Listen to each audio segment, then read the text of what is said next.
Well, a lot of feedback to Ralph Nader's appearance last week on Midweek Politics, Lewis. By the way, welcome to the program. Midweekpolitics.com is the website. And please check us out on YouTube, youtube.com/midweekpolitics. We had Ralph Nader on last week, and we talked about a whole bunch of stuff. I thought Ralph was pretty good. I don't know. I know that Ralph can be sometimes long-winded, but that's okay. I mean, he gets into detail. He knows his stuff. I thought it went pretty well. Yeah. You think it went well? I don't think we've had a bad interview with him yet. Of the two that we've done? Right. Okay, well, some people thought we did, I guess. I got a couple of emails. Richard from Chicago says, Ralph Nader is well past his prime. What are you doing having him on your show? The last time he was relevant was 9 years ago, and he was on the wrong side of history then, referring, of course, to the year 2000 and the allegations that Ralph Nader essentially took the presidency from Al Gore.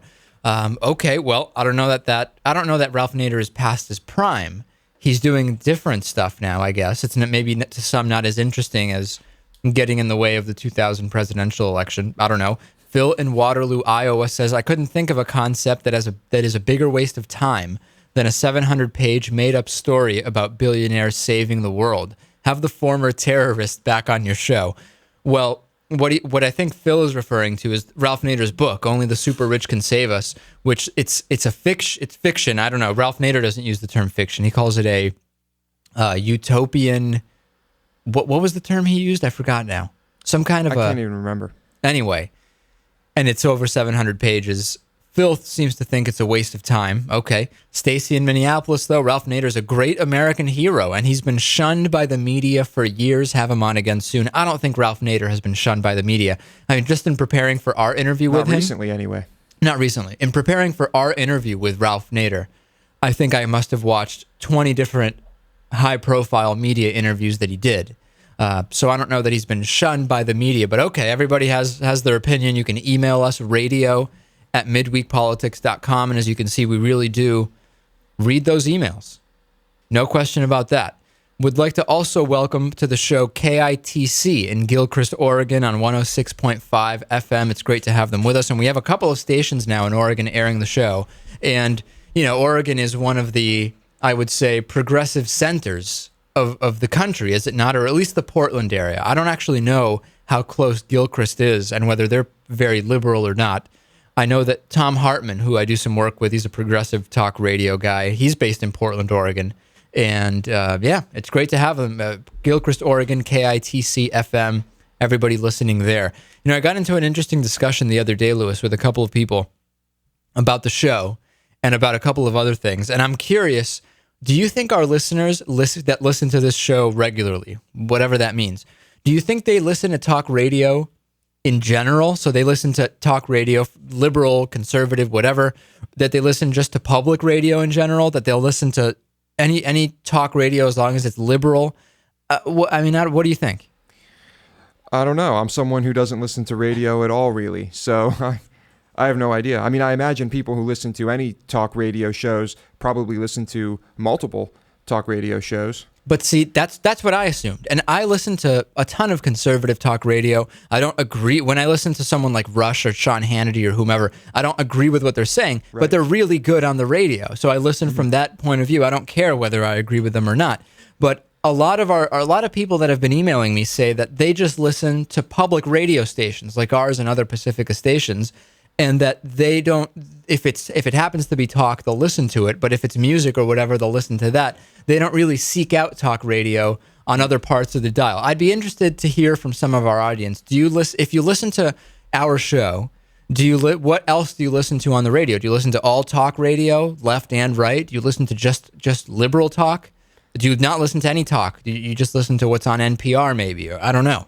Perhaps we can put up a poll on the website or something. There you go. The brand new midweekpolitics.com. I know. Actually, now that you mention it, our local listeners out of Northampton here, there are a lot of people who will strictly listen to this radio station, right, and not many others, or similar stations, right? Well, please visit our website, midweekpolitics.com. You can email us. Please sign up for our newsletter. We have a weekly newsletter that goes out, and there's a ton of great stuff in it, including the opportunity to pick upcoming interviews on the show. You can send in questions, a lot of links to the stories we talk about on the show, links to old interviews. It's very worth doing. So please log on to midweekpolitics.com and you'll see it in the upper right-hand corner. Sign up for the newsletter. Let's talk about Sarah Palin. It's amazing every week what goes on with Sarah Palin seems to escalate.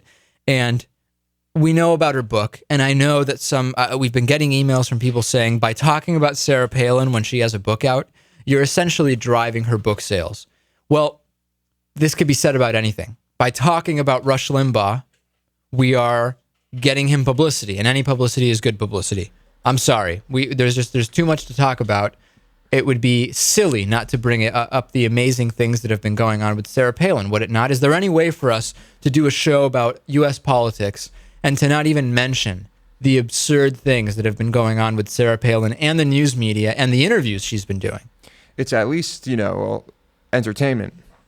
Just for the entertainment value, I think it's worth it. I'm entertained with what Sarah Palin has going. And at the top of the list, I would say, she's now floating Glenn Beck as a possible 2012 running mate. Of course, we don't know that she's even going to be running for president in 2012. But what we do know is that she is now floating Glenn Beck as a possible candidate. And Glenn Beck is the guy from Fox News, and he has a talk radio program, who has done all sorts of bizarre stuff. If you don't know who Glenn Beck is, then you should just Google him. We don't have the time to explain all of the crazy, bizarre stuff that's gone on Glenn Beck's program. If you're an ugly woman, I apologize. Oh, you've got a double cross, because if you're an ugly woman, you're probably a progressive as well. So in an interview that Sarah Palin did with Newsmax, she floated Fox News host Glenn Beck's name as her running mate for 2012. Sarah Palin said, "But Glenn Beck I have great respect for. He's a hoot. He gets his message across in such a clever way." Well, apparently Sarah Palin's qualifications for being a running mate is that they be a hoot. A hoot. Glenn Beck is a hoot. So are we really to believe, Lewis, that Sarah Palin would seriously consider Glenn Beck as her running mate? She doesn't want a credible conservative. She doesn't want a policy expert. She wants a running mate who is a hoot, apparently. A running mate who is as qualified as she is. right, to be vice president. She certainly doesn't want to be outdone by her running mate, and it seems by picking Glenn Beck, she'll certainly accomplish that. Right. There was a comment online, which was really funny, to a couple of these articles about Sarah Palin and Glenn Beck. And I thought it had to have been a joke, but it's not. This was a serious comment that someone put online. If the U.S. still exists as a country in 2012, then Palin Beck may be just the ticket to pull us back from the brink of communism.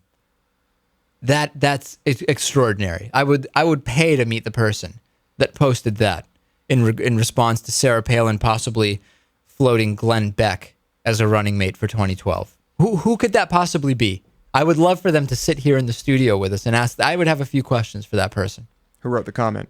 I don't know. No, I have no idea. No, I mean, that's the person you're talking Whoever about. wrote this comment, right. Yeah.